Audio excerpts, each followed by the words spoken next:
So then she said, "Why are you being like this? I just want to go home." And she's laughing, like trying to make light of the situation. But then Jung suddenly pushes her against the wall, covers her mouth, and tells her to be quiet. What's up, idols? It's CC Lesson 3. Welcome back to my channel. Forgive me, I am quite literally fighting for my life. Have y'all seen this man?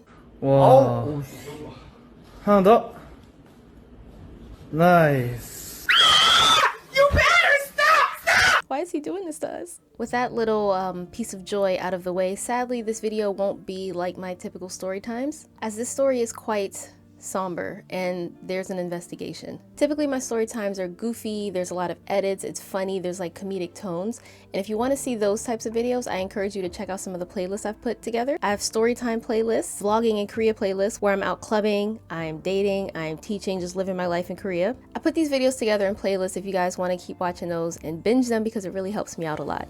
Whenever you binge my videos, when you watch the videos to the end or as near the end as you can possibly tolerate, when you help drive up engagement with comments and likes and subscribing, it really helps promote my channel across the platform. We're slowly but steadily grinding our way to 100,000 subscribers, and I'm so grateful for each and every one of you. Like seriously, it all helps me out way more than you could ever know. So the star of today's video has to be called Aurora, because she also goes through a non-consented kiss and assault. For this story time, guys, seriously, please, I don't want any victim blaming. They will be deleted. We're not playing that for this type of video. It takes a lot to go through what she's gone through, but then to talk about it too. I am very touched that she felt okay and comfortable sharing this with me. Hindsight is always 20/20. They're called mistakes for a reason, because if we could go back to that moment, we'd do things differently and mistakes would never happen. She has to be anonymous because there's still an investigation going on, and she also doesn't want any unnecessary hate. But she really wanted to share this story as a constant reminder for you guys to never let your guard down and never get too comfortable, especially when you don't know someone that well. So into this story, Aurora is 28 years old and she's been teaching English in Korea for the last 4 years. She says she won't lie, she's pretty used to getting attention from guys in Korea,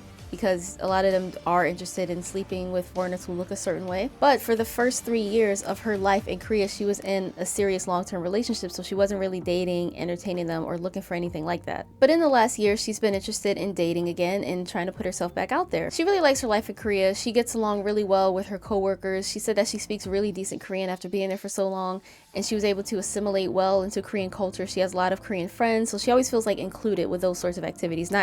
She doesn't feel like she's a foreigner, she feels included. So yeah, like I was saying, she's been trying to date again, and she wants to emphasize trying. And she said, while it's no secret that a lot of Korean guys want to sleep with foreigners because it's something new and exciting and different and something to maybe brag about, she just wishes they would be more upfront about it, because there are plenty of men and women out there, adults, who consent to wanting just fun. So like, why not just be honest if that's what you want? It's been really hard to date because a lot of guys waste her time, and I can relate to that. Wouldn't it be easier to just say what you want and find someone who wants the same thing instead of lying and trying to manipulate and pretend? That just seems like a lot more work, to pretend you want something serious when you don't. Anyway, she put that in the email, so I just wanted to put that out there. Is that like something you guys struggle with as well? But she said in Korea this is particularly hard to distinguish because so many guys are very sweet and warm and considerate and romantic and often apologetic for, you sit there and you vent to him about the difficulties you've had adjusting to a new life and dating, and they're like, "Oh my God, I'm so sorry that happened to you. Oh my God, men are so awful sometimes." And then they turn around and kind of be more of the same. So Aurora thought her luck had finally turned around when one of her friends suggested soulgating, like speed dating. She said she thought she had found someone who was different and normal, because these things tend to be associated with people who are more interested in settling down, getting married, having kids, not a fuckboy friendly event. Now this is a first, because to be honest, I've never done any sort of like soulgating or blind dating or speed dating. For one, I'm not that confident in my Korean to even attempt to put myself out there like that, and I don't want to sit down with a random guy and hope to God he can speak English, because that's ignorant. So I was very intrigued to hear how this works. She's sitting there, getting to know these guys. You only get a little bit of time with them, and she said for one, that was a good thing, because if there's no spark, there's no interest, then that time just drags out and you're just kind of like, this phone out, see what's going on in the news. And if you did like someone, then it was easy to just exchange numbers and get in touch with them later. Unfortunately though, she could also tell that some of the guys there were basically trying to do Tinder in real life, like swiping left and right on people in real life for hookup. Fuckboys always manage to infiltrate, don't they? Like, we can't have nice things. By the way, this event was on the Han River on a boat. So this event was a formal event. It's on Han River, it's at night, it's on the weekend. you have to wear a certain like attire. So she's wearing a dress and heels. Most of the guys are wearing suits and ties. She said a lot of them were interested in her and they asked for her number or her cacao or her Instagram, like they wanted to keep in touch with her. But there was only one guy who caught her interest. For the sake of this story and legalities of it all, we're gonna call him Jung. Aurora described Jung as being about 5'11". He was in his mid to late 30s. She also said he had that Chow Nu haircut, so I'm just imagining like the curtain bangs, but it's like slicked back on the sides, which... She said he had kind eyes and a sexy smile. So while they were talking, he mentioned that he grew up in Canada and that's why he speaks English, and preferred for her to speak in English because he wanted to see if he still had his skills, because this whole time she's been speaking in Korean. And he was like, wow, like your Korean's really good for someone who's only been here for 4 years. She said the conversation was way too brief, but they both mutually decided to exchange numbers and stay in touch. So she said like she has to admit that every guy that came after him, she couldn't really focus on them or give them her full attention because she kept thinking about Jung. He was the only one she wanted to talk to more. So she anticipated the end of this speed dating event because she just wanted to hop right on her phone and get in touch with him. And almost as soon as the event was over, he called her. So he called saying that he wanted to talk more and asked if they could hang out in the area. They didn't have to go too far. So he suggested that they go for a walk and talk a bit since it was such a nice night. But she was wearing heels for this event and walking was not something she could survive. So then he suggested that maybe they could go for a drive. And she said, sure, let's not go too far though because I still got to catch my train home. So what they decided to do was like drive up the river to a place like, she didn't say it was Yoido Park, but I'm getting Yoido vibes because she said, you know, there was a lot of couples out, a lot of people out listening to music and drinking, and there were buskers out singing, and it was a really crowded, open, social environment. So they sat there and talked more for hours. She said they had a very vulnerable, open, and honest conversation about what they wanted, what their past relationships were like, what they were looking for, kids even, and they both expressed the mutual desire to start a serious relationship. So they finished the night, agreeing to stay in touch and hoping to see each other again soon. So the next day, Aurora went to her friends, the same ones who suggested her go to like a speed dating event to find someone a little more serious, and she could not wait to tell them everything that happened, this great guy Jung that she met, and how she couldn't wait to see him again. And you know, of course the Chingus are all excited, like, oh my god, tell us more, let me see a picture, what does he look like, I need to know his name. So they wanted to meet him for themselves so they could interrogate him a little bit. You know, you always gotta get the friend's opinion too. They gotta pass the friend check. So later that day, Jung messaged her and asked if they could meet for lunch or maybe go for an early movie. And as much as she liked him, of course she agreed. So they met up, got lunch, and then went to a movie. She said the whole time he was the perfect gentleman. He picked her up, he opened the passenger door so she could get in. He would like stop her from going in the street when the light was red, even though she was gonna stop. He put his hand out like to make sure. He got the door for her when they went in the restaurant, pulled her chair out when they sat down. He didn't try anything, like he wasn't touching her. This is important to keep in mind. Up to this point, all this time, never too suggestive or forward. He didn't touch her, he didn't hold her hand, he didn't put his hand around her waist. He was very respectful, and she said she was a little disappointed because she actually did want him to kiss her. So yeah, after another successful date, she went to her friends and told them about the day that they just had. But of course, the friends still want to interrogate him, and rightfully so. They want to see for themselves, and I get that. So this was only their second day knowing each other, and they were lucky that they both had this time off because people living in Korea and working in Korea are very busy. So unfortunately, it was about another 2 weeks before they could meet up in person again. But all this time they kept up with basic communication, and she said he always sent her the sweetest messages, you know, don't work too hard, I hope you sleep well, make sure you eat a good lunch, good morning, good night, all that stuff that we love from our partners. So yeah, another 2 weeks goes by, and this is finally time for them to meet up again, and they decided to meet up for dinner and drinks. So they had some yummy Korean barbecue, and she was watching him grill the meat for her. He put together her lettuce wraps and put all the garlic and the sauces and the onions and everything yummy that goes in a lettuce wrap. She said he even fed her. Like, she was just on cloud nine and disbelieved that she met such a nice, normal, sincere guy. And I can't emphasize this enough, up until this point, he had not been suggestive, talking about sex or trying to hook up or touching her at all. So with their dinner, they did have a bottle of soju, so they split one bottle, which if you guys have had soju, it's not that strong. Or maybe it's not that strong to me. But she said she wasn't really feeling anything, and they wanted to go out drinking and dancing, and she also wanted to see if he could dance, if he's too shy to even try. So as soon as they get to the bar, he orders her a drink, and she drinks it, and she said this is the first time she started to feel a little bit more like tipsy, and she could tell, oh, let me slow down. Unfortunately, this is when the red flags started to appear for the first time. So this is now their third date, and up until now, he has not shown any signs of trying to be like suggestive or looking for fun in any way. He didn't even hold her hand. But now that she's being a little tipsy, he's trying to get her to drink more.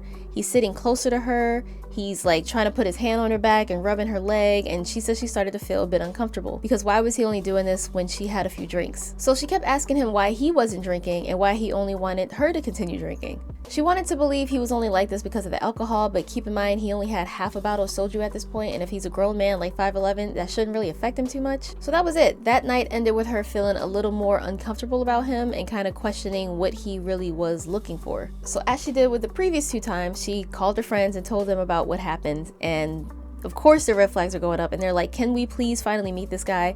And finally Aurora agrees that okay, yeah, my friends should meet him and see what they think. So Aurora asked Jung if the next time when they hung out, if she could bring her 2 friends. And at first he said, yeah, oh my god, the more the merrier. I would love to get to know your friends better because your friends are a good reflection of who you are.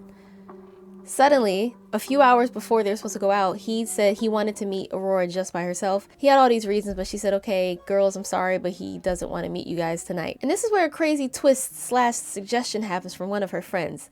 One of her friends, it's only 2 girls at this point. She said, you know what you should do? Given what you told us last time, how he changed his behavior when he thought you were like drunk or getting drunker or trying to get you more drunk, you should see what happens and see how he acts when you pretend to be drunk, like pretend to be wasted and see what he does.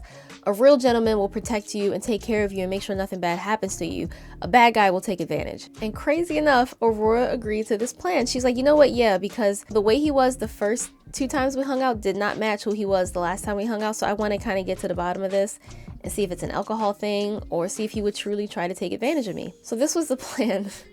Jung and Aurora were still going to meet as planned, just them 2. But Aurora's friends were going to be in the background lurking, kind of watching to make sure nothing actually happens to her and seeing what he does when he thinks she's completely wasted. So the friends were going to be there the whole time in lurk mode. We all need friends like that. Earlier this year, my friend Keely had to do this for me twice. Yeah, she was really... I told my channel members about these stories. That was months ago. Anyway, the plan was for Jung and Aurora to meet at the bar with her friends lurking behind, but the explanation for why she's already drunk was going to be, well, you know, at first me and my friends were going to meet up with you, but since you canceled and didn't want to meet my friends, you wanted to meet just me. I was out with my friends first and now I'm here with you. But she was going to say she had a few drinks with her friends to explain her present drunkish condition, right? Because that's a way easier explanation, like to show up already kind of drunk versus him ordering you drinks and you have to like chug it over your shoulder when he's not looking. And Jung apologized for changing his mind and said, next time I'll meet them for sure, but tonight I just wanted to spend more time with you. Forgive me guys, I'm only making this face because I know what's about to happen and I know everything coming out his mouth is straight bullshit. So Aurora's in acting mode, like she comes in kind of stumbled, like woo, like being more out there and goofy and dramatic and like, you know, Jack Sparrow in this a little bit. So of course he sees her like that and he buys her a drink, and this is the only drink she had. She did drink it, made sure nothing was put in it. She watched it get made at the bar, all that good stuff, and she did drink it. That was the one actual drink she had. She asked him, how come you're not drinking? Like, you want to meet up for dinner and drinks, but then you don't want to drink. You only watch me drink. And he said, it's fun to watch others drink while you're sober. You can see them be their honest self. Okay, so they're carrying on, having their conversations, acting like a normal date, and meanwhile Aurora's 2 friends are in the background of the bar kind of just lurking and texting her and asking her what's going on, because you know they can see it but they don't hear what he's saying. So they're like, what did he say? What is he doing? Is he still being weird? And then one of the friends suggests that Aurora put her head down on the table and act like she passed out. So Aurora does as she's told. She puts her head down and kind of acts like she's going to sleep, like she's drunk. So then Jung comes back from the bathroom and sees her head down on the table and asks if she's okay. He kind of shakes her a little bit. Then he sits her upright and leans her head against the booth, because they're in like a booth at a bar. So he leans her back and now she has her head leaning on the cushion of the booth. And what he did next is why she's called Aurora in this story. He decided to kiss her while he thinks she's passed out drunk. Now mind you, a few dates earlier she wanted him to kiss her, but why is their first kiss when she's passed out drunk?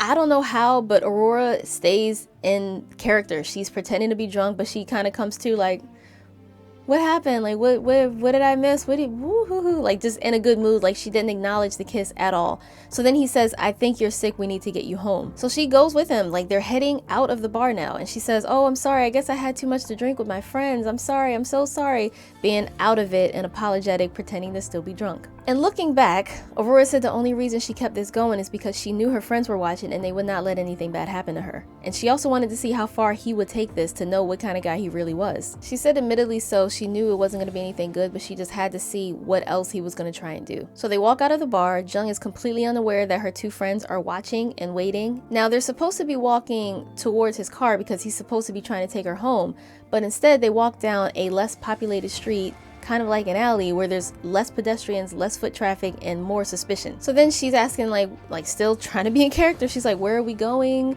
This isn't the way to home. Where am I? He says she wants to go home. He says, we are, don't worry. So then she said, why are you being like this? I just want to go home. And she's laughing, like trying to make light of the situation like a drunk person would.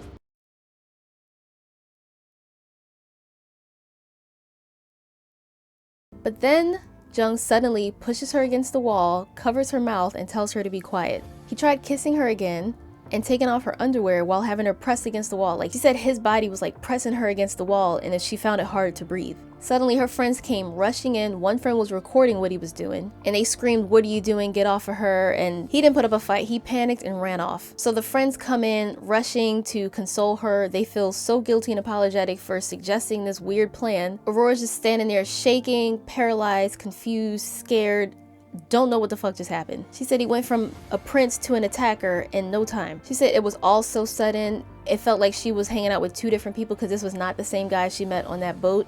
She said the look in his eyes, she was terrified, and it still sticks with her. She said she could tell by the look in his eyes that he was going to do something bad. So the friends are apologizing over and over again. They swoop in, they tell her we need to go to the police right away. We got evidence, we recorded what he was doing. So they have his name, they know what kind of car he drives, and they have this grainy footage. They're running up, you know, trying to capture what he's doing to Aurora, but also trying to get there in time before he does anything worse. So they have a few things as evidence they can take to the police. She said at the time she was incredibly angry that she let herself get talked into doing this.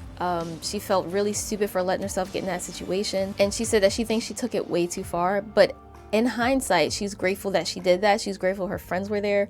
And she thinks it was good to know that's what he was like then, when she had friends that could intervene, versus them being alone somewhere camping or in his house, in her house, in a hotel, and she can't get away from him. And this story time is especially scary given what just happened in Shillem a few days ago in broad daylight. That's a murder we're going to talk about more in the next video. That's where the story ends for now. She said it's an open investigation. She's hopeful because they do have a lot of evidence against him. It's also Korea, so even if there is a punishment, it probably won't be a heavy one at all. The reason she wanted me to share this story with you guys is she said being a woman anywhere is hard, but being a foreign woman in Korea makes that even more difficult. She said no matter how much you think you know a guy or how safe you might feel with a guy, do not let your guard down and always have like an exit plan. Always make sure someone knows where you are, when you're gonna be there. She said make sure you can document whatever you can about a guy you're dating. Try to get a real name, real photos, videos, addresses, workplaces, things like that in case you need to prove what happened to you and who did it to you. I am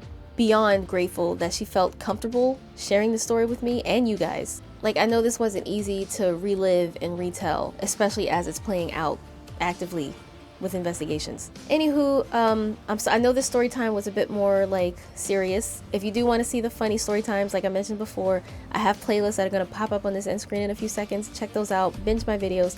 Thank you for watching. If you did, remember to like, comment, share, and subscribe, and I will see you guys next time. Annyeong.